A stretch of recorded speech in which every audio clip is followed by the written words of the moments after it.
Cecilia. Cecilia Jekyll! I jumped from my daydreaming at the governess's loud voice. Yes, ma'am?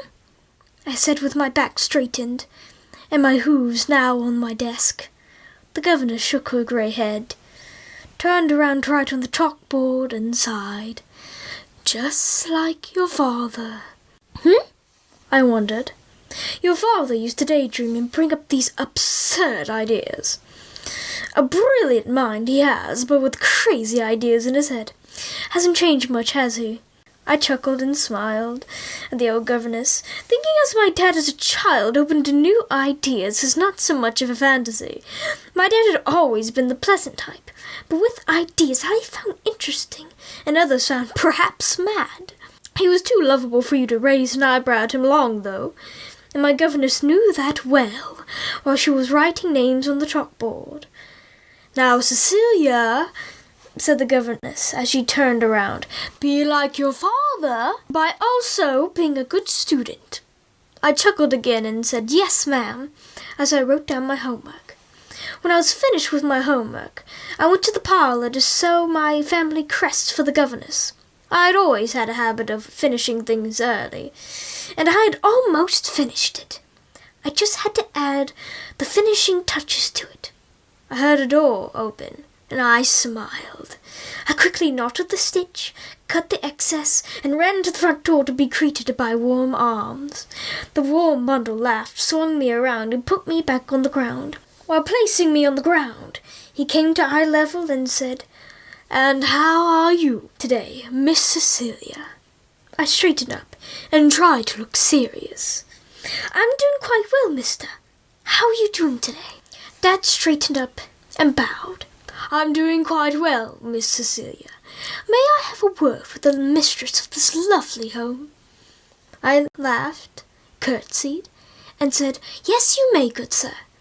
Dad and I linked arms and went to Mother's sewing and reading room.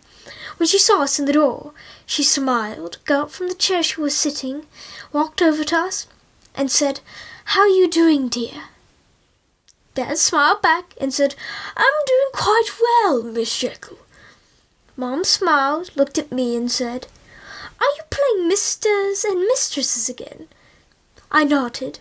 She straightened up and said, "Mrs. Jekyll, would you like to see this fine lady's artwork?" She gestured her hoof to me, and I blushed. Dad looked at me and said, "I would very much.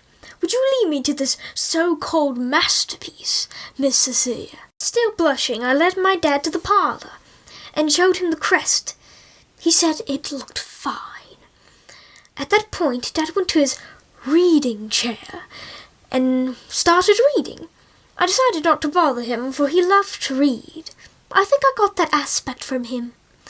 Since I was done with my school and homework, I decided to get a book from the library and read it on the sofa. After a while, Dad got done with his books and came over to the sofa by me. "What are you reading, my dear?" "The little fairy tale book that you read to me when I was younger."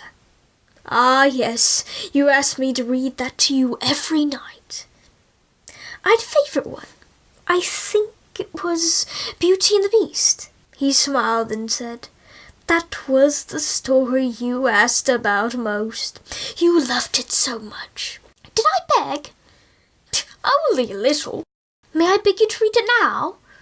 "You read it way better than I do." Dad smiled and said, "Of course I can." I flipped through the old storybook pages to the beloved tale. I handed Dad the book and snuggled up to him. He started to read. Sure, I was a good reader, but Dad was the best. He had a way of making the characters come to life, and the words jump from the page. I suppose that is because he's read so many books. By the time the tale was finished, the dinner bell rung. "We'd better go," said Dad. "Mother wants us." I smiled, and we went to the dining room, where our supper was waiting for us. I will spare you the chatter and gossip at the dinner table. My parents usually talked with each other during the time as well as I. I usually didn't mind, after all, was usually persuaded for about an hour. However, as we talked, Dad paused to look at the old grandfather clock. Oh dear me, it's 7 p.m. I really should get to bed, he said. Good night, sweetie, said Mother. Good night, Daddy, said I. He smiled and kissed us both. He looked at me playfully. Don't forget to get into bed, miss. You're still a growing child, and you need the rest. Dad, I'm 14 years old, I laughed.